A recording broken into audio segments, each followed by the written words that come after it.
Israel doesn't have a right to exist, You can disagree. let alone to defend itself. The Jews, however, have a right to live in Jerusalem. This is my belief as a Muslim. That's fine. The Jews have a right to live there and a protected status there. You can disagree But with me. they don't have. Israel doesn't have a right to exist, let alone a right to defend itself. So you I'm still a believe Jew, so- that if God was to say something now, and your rabbis were to say something else, just say it on camera, you would follow the rabbis.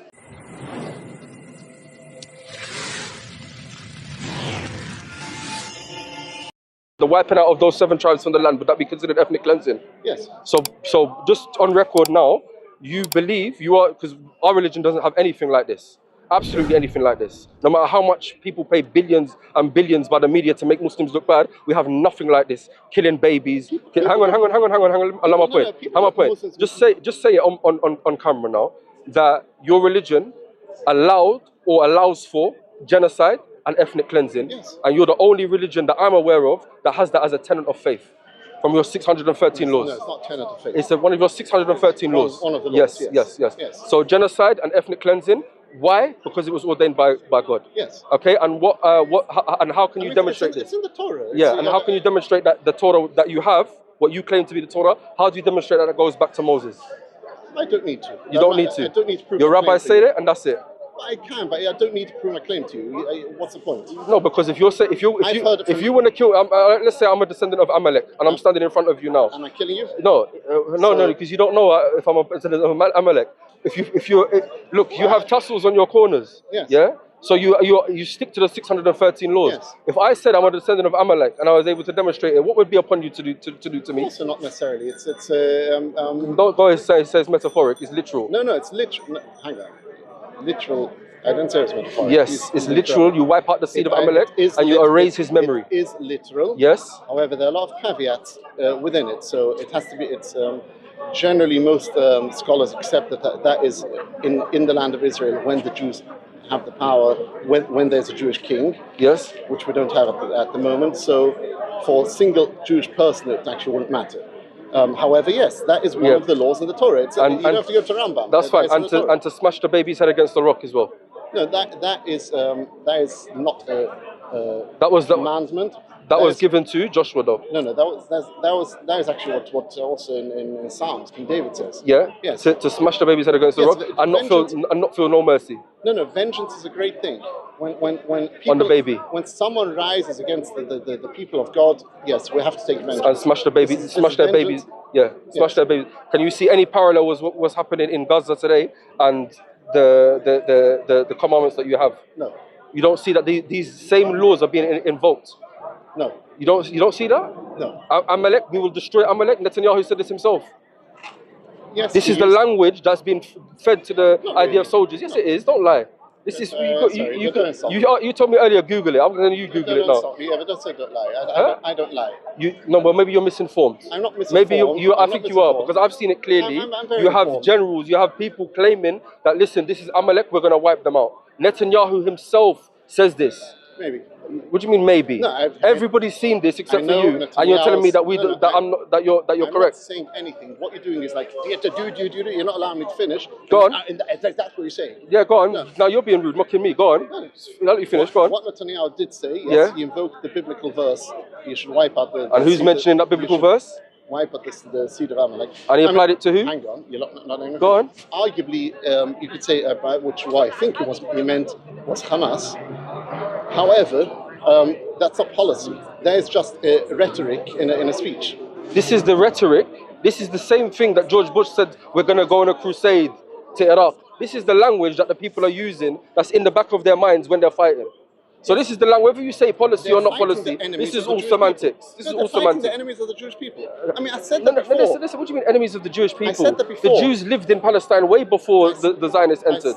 How can you say that the Jews are the enemies when the Jewish golden age was under the Muslims? The Jews flourished under Islam.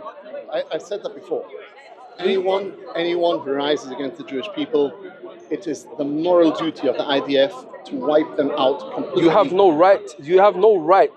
As IDF, Israel doesn't have a right to exist, let alone to defend itself. The Jews, however, have a right to live in Jerusalem. This is my belief as a Muslim. That's fine. The Jews have a right to live there and a protected status there. But they don't have. Israel doesn't have a right to exist, let alone a right to defend itself. That's like someone asking me, does ISIS have a right to defend itself? It's not a state. It's not a legitimate state for Yeah, it to but do Israel so. is, so No. It's not a state where it's not a state that has a right. it's fine. It's your opinion. That's fine. That's fine. When you enter a land and you hold the positions that you have as a rabbinic Torah observant Jew, and you live side by side with people believing that you can take their wealth. I mean, there's something you keep pretending. You talk about rabbinic. Israel is a secular country. No. Do I have the right to Elia? No. Why? Why yes? Why? Why yes? Okay, why don't I? Why don't I? Right to what? Huh? Elia, to return back to Israel. What, do I have the right to become a French citizen? I don't know. Are you French? No. Okay, so why don't I have the right? What is the right dependent on in Jerusalem in The Israel? automatic right Yeah. is if you're Jewish. If you're Jewish, and how do you Yes. find Jew? Well, it is a secular country that has adopted some Jewish practices. For example, how are you defined in Jew? They define Jew according to rabbinical law. Rabbinic law?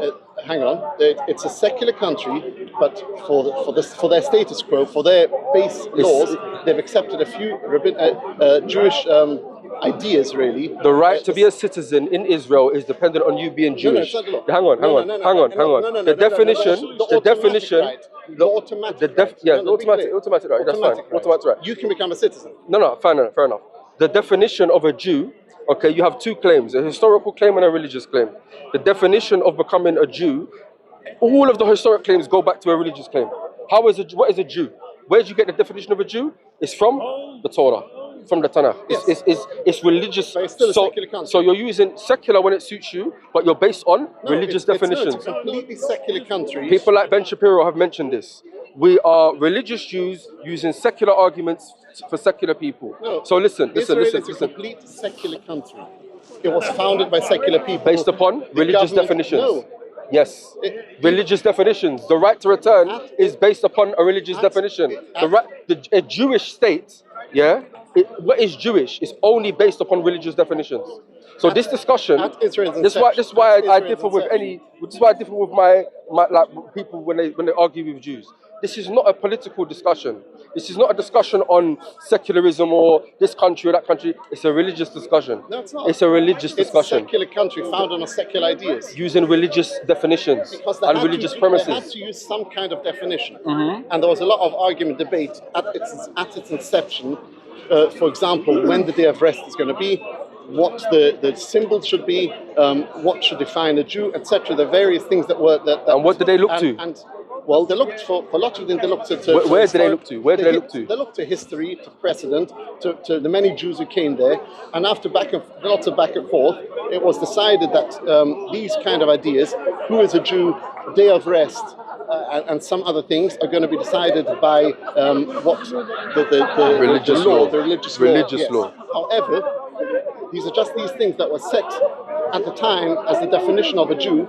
At the time, in the secular country, but it's still a secular country, secular ideas, secular government, and Tel Aviv is a completely secularist town. They don't apply Jewish law in any way, shape, or form. How are the Jewish people that wanted to make Israel? Okay, what held them together? What bound them? Was it their DNA? No, what bound them was shared history. Shared history of where? Of the Jewish people. And how is that defined? The Jewish as a Jew is defined by the Bible. The Jewish people are both a tribe, an ethnic group, yes, and a religion. Yes. So you can join Judaism, you can join the Jewish people, but you're also automatically Jewish. Now the Jews, having been persecuted in exile in the diaspora for many, many centuries, they were a distinct tribe, a distinct ethnic group. So even though... Based upon what though?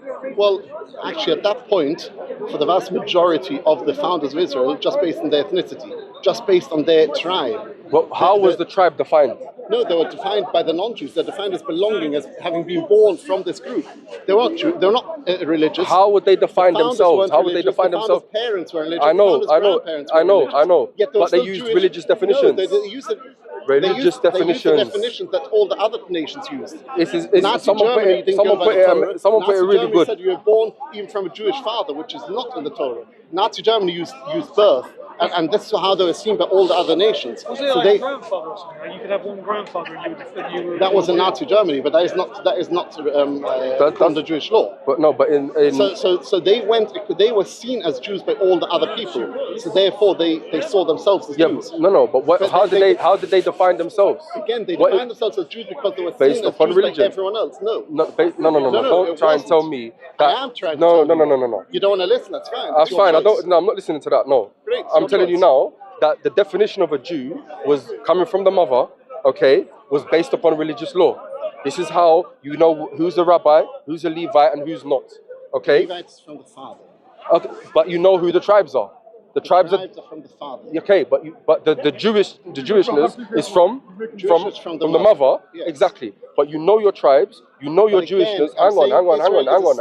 You know this Tell me from. why Israel Hang on. is You not know a secular this. state, You know not this. founded on secular principles. Go back to that. You know this from the religious texts. And what's your point? My point is that this is a religious discussion. Are you saying Israel is a religious state founded on religious laws? I'm not saying on religious principles. I'm saying that there are religious principles underpinning it, yes. Absolutely. It. When we see Netanyahu himself taking lessons and advice from the Lubavitcher as his main guide before he was in the UN, we know that this is a religious motivation.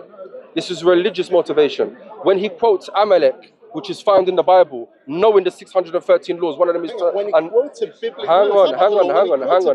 verse, that means that Israel is founded on religious laws. I never said that. I said it's underpinning it. I said it's underpinning it. Not even not underpinning it. I'm saying it's underpinning guided by it. I'm saying it's underpinning it. Israel is not guided by religious laws in any shape or form. Listen, you admitted earlier that it is secular, when it's secular, but has a religious... they use religious definitions. There's some religious flavor. There's historical Jewish flavor. And that was more about history. No, but this is what underpins it. No, it doesn't. It is, and I'm explaining why. Nonsense. I mean, it's like saying that Christian values underpin the British values, but Britain is a secular country. Why that land? Why that land? Why Israel had that land when they've been offered Uganda and they've been offered... Why that land? Yeah, why that land? Because it was a Jewish homeland for 1300 years, a Jewish kingdom. Where does it say that? We had it. History says it. The history, and when you go back to the history is self-defined by religious texts. Hang on. That's fine. But we know now that when they've done DNA studies, the Palestinian Arab Muslim shares more in common with the Mizrahi Jew than the Ashkenazi Jew. How is it? I don't think that's true. This is DNA studies. Maybe you don't like DNA studies, but that's not our problem. The Ashkenazi Jews are their closest relatives to Sicilians. Silly, anyway. So we know that there were 12 tribes. There were lost tribes. Those lost tribes, they became enveloped into the surrounding tribes there. They never left. They're still there. They're the descendants. If you do the DNA of a Palestinian, he's going to have some Sephardic or some Mizrahi or some Yemenite. They're going to have... The question of what is a Jew is complex, and yes, it's a mix of religion and race. So why that land? Why that land? That land is because it's a Jewish homeland. And it's nothing to do with... Was it promised to the Jews? It's got nothing to do with being promised. It's got nothing to do with being promised. If you look in the Declaration of Independence, it says very clearly, because this is where our whole identity was shaped. When? About 1900 years ago. 1900 years ago. Our identity was shaped. We had a kingdom spanning 1300 years. That is a long time. So do you believe that people our now... identity was shaped. Now this was a secular declaration. God isn't mentioned at all. And in fact, what is mentioned is we call upon the Arabs to stay here on the basis of equal citizenship, because they did not want to exile any Arabs. It's only the ones who waged war. They lost their homes. Do you believe now that people... secular country. Do you believe now that people who have maintained their identity for over 1,900 years but have come from a different place, do you believe they have a right to that original place? For example, the Irish. The Irish, they're said to be Celts that originated from Anatolia and Turkey. Do you believe the Irish have a right to return and right to claim the land in Turkey? Is Turkey a sovereign country nowadays? Turkey is, yeah. Good. It wasn't a cultural.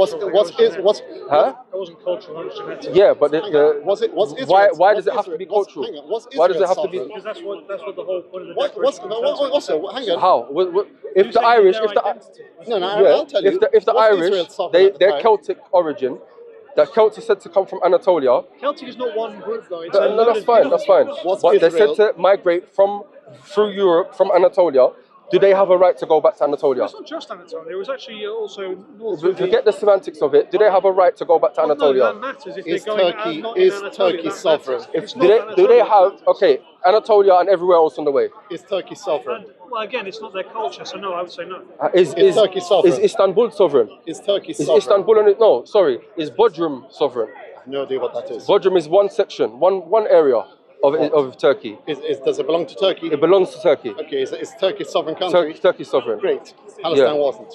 Palestine. The British mandate of Palestine, to give it its full name, was an administered area by the British mandate, and before that it was a colony, a Turkish colony, and before that was a colony of other countries, all the way back to the Roman colony, because it was always a colony ever since the Romans expelled the Jews. It was always a colony, never sovereign, because Israel, the land of Israel, the Holy Land, never gave itself away to become sovereign for anyone else. It was always an administered colony. Where do you see? It was waiting for where its do you people get this to come idea back. that Israel never gave away? It was never sovereign. Well, Israel. You look all the way back to history. Ever since the Jews were expelled, it was waiting for its people to come back. It never became sovereign. What? Show me one time in history when it was sovereign. So it was always a colony. So the Romans, when they had, it was a colony, a Roman colony. So the Romans controlled Israel. Yes. Okay.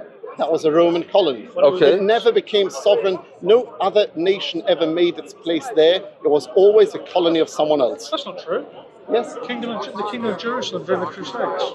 That was an independent state. Really? Yeah. The Kingdom of Jerusalem. That wasn't that the Crusades. Yeah, but it was an independent. The Vatican, a colony of the Vatican. It wasn't a colony. It was an independent state. All right, it was ruled by foreigners, it was a papal colony. So why do you believe the Jews were expelled from Jerusalem by the Romans? Personally, as a religious Jew? Yeah, as a religious Jew. Because God wanted to expel us. Why? If God wanted you in that land, why did He expel you?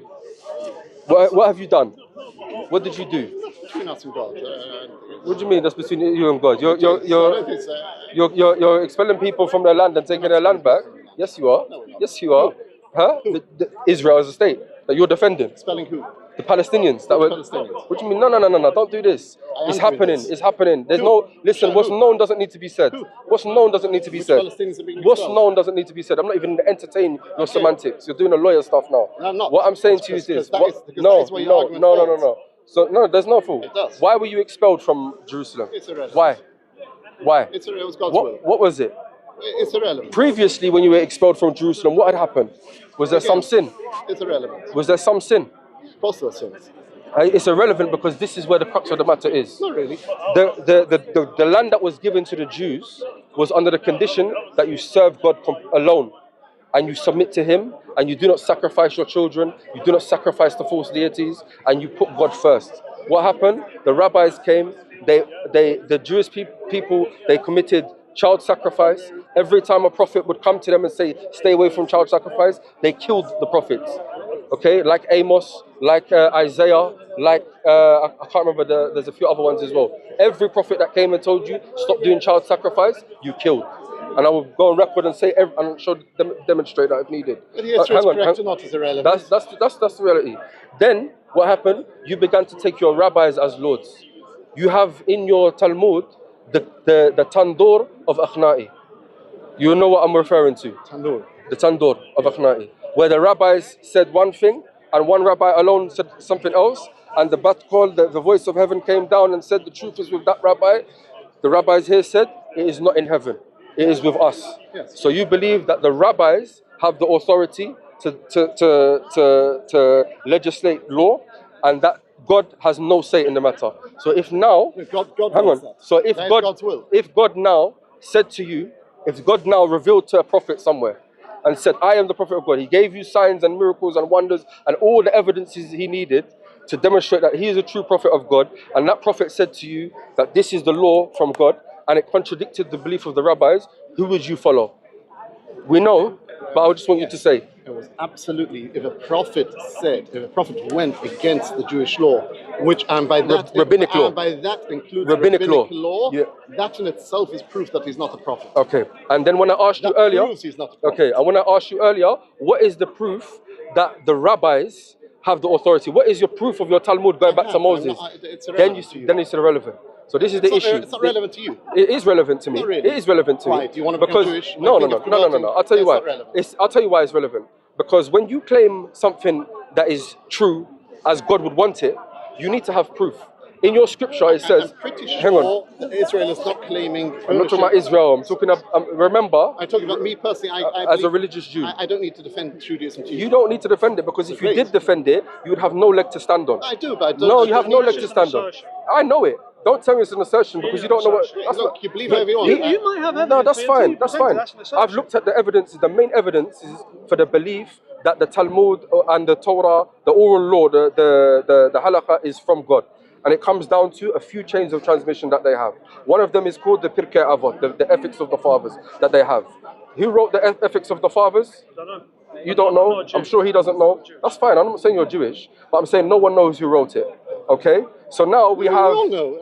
Who wrote We it? all know. Who wrote it? I dare you to say who wrote it. No, I'm not interested. Educate me. Educate me. I'm not interested. There you go. There's nobody knows who wrote We this. all know. Nobody who We wrote. all know. It's very clear. What are you talking about? Ethics of the Fathers. Of the Fathers is was just written by who? Ethics of the Fathers is one tractate Yeah. of the Mishnah. Written by who? The entire Mishnah was compiled by Rabbi Danusi, Rabbi Judah, the Hanasai. Judah Hanasai? Yes, it was compiled by him. Okay. It was the teaching of the rabbis. Probably roughly half of the Mishnahs have the names of the rabbis. The rest of them were, almost all of them, written by Reb Meir. We all know it's not a big secret. Reb Meir. Okay. We all know who wrote them. So when who wrote, who compiled it. I mean, no, you don't know. When is Yes, the earliest copy of the Talmud then? I have no idea. What, extant copies? Yeah. I have no idea. No, it doesn't mean oral tradition. 13th century. So, 11th century. I think it's Leningrad Codex, if I remember correctly. Okay. Yeah? Okay, so that's after Islam. It's oral tradition, though. So all the oral tradition came before. No, but the oral tradition was meant to be written down before Islam. Again, just because we have the earliest copy we have is from there, doesn't mean that's the earliest I'm not copy that we debating. No, but if you religion. want to establish that it's correct, you need to. It's a way to substantiate it. So if you can't do it through manuscript establish tradition, why? huh? Establish Because you're why? saying God is pleased with the rabbis legislating their law, and God is Yes. pleased. Yeah, you're when it says, for example, smash the baby's head against the rock. Before I smash a baby, if I'm a rabbinic Jew, Are you?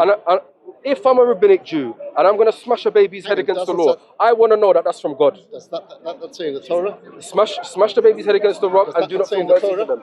It says in Psalms. In Psalms, yeah. Yes, that's not the rabbis. Tanakh. No. Yes. I'm talking about all of That's the. not the rabbis. Hang on. I'm talking about all of the law. I'm including the oral and the written. Are you an Orthodox Jew? No. So why does it matter to you? I'll tell you why. Because when I see somebody about to smash the head of a baby against the rock, okay, You can stop them. huh? can stop And them. they tell me that we have religious When you see someone about to smash the head of a baby, you can stop Okay, them. okay. Now, what's I'm your- seeing it happen in Gaza, and I'm stopping them. That's what I'm doing now. Now? Okay. You're talking to me. Yeah. Okay. Now you're the one that's justifying Israel's actions Yeah, in but hang Gaza. on. Are you stopping them? I'm mentioning what I'm saying. Okay, great. Yeah, okay. So when I see somebody about to smash a baby's head against the rock, believing he has religious justification No, from that's got God. nothing to do with Hang religious on. If I'm a hypothetical situation, we can't think of any situation where we see people doing it in the name of. we go Hang in on, circles. you're cutting me now. You can't see any situation where we can Because see. you're repeating the same nonsense. Because you're not letting me finish. You're not letting me finish. You don't like this subject. That's what No, it is. I don't care about so the let me just subject. finish the I point. can't bother to argue My with point you. is, that's fine. I'm stupid to you because No, I'm a you're goy. saying stupid Because I'm a arguments. goy or what? No, Hear the it's just subject because of then. you. It's That's fine. Hear the subject then.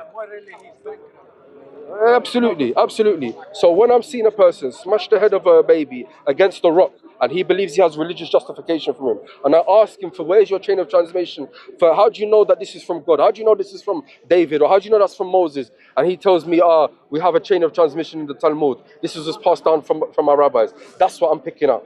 That's what I want to show. Hang on, the rabbis entered something. You mentioned Rabbi Meir earlier. There's a narration that mentions anything that has no source attributed to Rabbi Meir. Anything that has no source, if you want it to stick, attributed to Rabbi Meir. So when you said, yeah, we know Rabbi Hanasai, he's the one who compiled this, and we know Rabbi Meir, he's the one of the main. Why Rabbi Meir? You mentioned Rabbi Meir. Why? Because any statement that you find is from the Stamaim. You know the Stamaim? The unknown statements, anything that is unknown attributed to Rabbi Meir. This is a famous thing. With Islam now, anything from any prophet, whether it's Moses, whether it's Jesus, whether it's David, there must, or Prophet Muhammad sallallahu alaihi wasallam, there must be a chain of transmission. So this is what There's no chain of Islam doesn't have a chain of transmission. we absolutely have a chain of transmission. That's why you had to learn from us. That's why you had to learn from us. It all comes back to Muhammad. Chain of transmission to the Muhammad. Prophet. Yes. And if Muhammad wasn't telling the truth, if he, I know, you forget lying. Let's say he was mistaken, then it all comes back to one mistaken person, and that's the problem with chain of transmission to one person. Our chain of transmission goes back to my father's father's father's father, my friend's father's father's father's father, you know why and all of our people's father's father's father's. You know why it's so wrong what you're saying? Because your chain of transmission, the chain of transmission that you have, the chain of transmission that you have goes to one person. No. It goes back to Moses, to Joshua. It does the same thing. It's the same thing.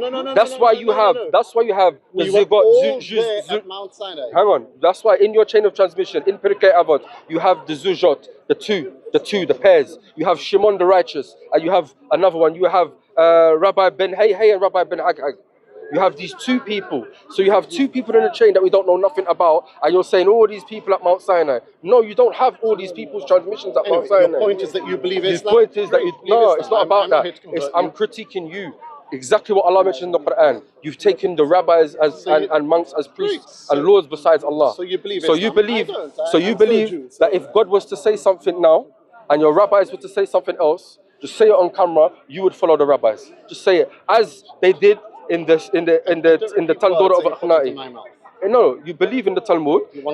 I can say my own statements. I don't need that's fine. Yeah. The Talmud of Akhnai, where the rabbi said one thing and the other rabbi was alone, but the voice of God said we're going to support him, and they said it is with us, not with them. We don't care about the bat call. And what did Elijah allegedly? The prophet Elijah met a rabbi later on, and what did he say? What he was asked of Elijah, what did the Holy One, what did God say when that debate happened? And what did God say? Let you tell the people. God said, God is smiling and says, my sons have won me in debates. Allahu Akbar. Allahu Akbar. Something to that. Allahu Akbar. I don't know if I have the exact translation. So your children, my children have defeated me. Yes. So your God, our God, the one who created all of us, yes, and knows everything, knows the past, knows the future, knows what would have been and what has been. He was defeated in a debate by the rabbis. Yes. Absolutely, yeah. So this is where we end it. Lakum dinakum waliyadin. You have no chain of transmission from Moses. You follow your rabbis, and just remember the promise of Allah. It's not your strength as Jews. It's not your strength. It was our weakness. The moment the Muslims come back to Tawheed en masse, you will see that we will be able to stand, and you won't be able to take our lands from us, and you won't be able to kill us. And just to mention now, before anyone claims I'm anti-Semitic, our mother, al-Mu'mineen Safiya, was the wife of the Prophet Muhammad sallallahu alaihi wasallam. She was of Jewish origin. When some of the other wives of Arab descent, they mocked her for being Jewish, the Prophet Muhammad, peace be upon him, returned to her and said, tell them that she was a descendant she was a Levite, daughter of a Levite. She said, tell them that your father was a prophet, meaning Harun. Your uncle was a prophet, meaning Musa. And your husband is a prophet, meaning Muhammad sallallahu alaihi wasallam. So what we say is that the Jewish people that follow what Moses was upon and follow what Harun were upon, these are people that are beloved to us, and it is nothing to do with hating them for ethnicity or loving them for ethnicity. Akramakum andallah al-atqakum. The best of you in the sight of Allah are the pious, not the ones from any state or any religion or anything like that. So lakum dinakum waliyadin. But just know that the promise of Allah will come to pass, and it is our weakness, not due to your strength. Allahu Akbar. God is Jewish, and and he's defeated by the Jews. And he's defeated by the Jews. And your rabbis beat God. This will be your own undoing. Lakum dinakum waliyadin.